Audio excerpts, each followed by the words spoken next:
Mwakilishi wa wadi wa kuteuliwa ni miongoni mwa majeruhi 6 ambao wanaendelea kupokea matibabu baada ya kuhusika kwenye ajali katika eneo la Landi kwenye barabara ya Voi Mwatate.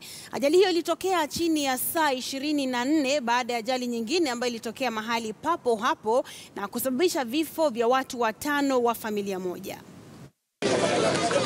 Wenyeji wa eneo la Mwatate katika kaunti ya Taita Taveta sasa wanaelaumu mizimu ya waliokufa kutokana na mikosi inayoonekana kushuhudiwa katika eneo la Landi kwenye barabara ya Voi kuelekea Mwatate.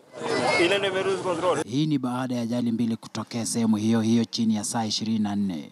Ajali ya kwanza ikiishia vifo vya watu 5 wa familia moja, nayo ya pili ikisababisha majeruhi 6 akiwemo mwakilishi wa wadi aliyeteuliwa John Maganga.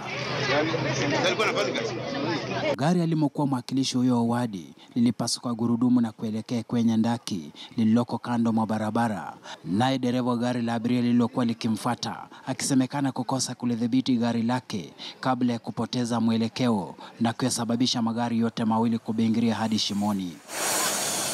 Hata hivyo, wakazi wa eneo hilo wanadai kuendelea kuwepo kwa jeneza hili lililokuwa kwenye mojawapo ya gari lililosababisha ajali ya hapo juzi ndicho chanzo cha kuendelea kuwepo mikosi ya ajali na mauti, kwani kulingana nao jeneza hili lisingokuwepo, mizimu haingekuwepo, hivyo ajali ingetokea.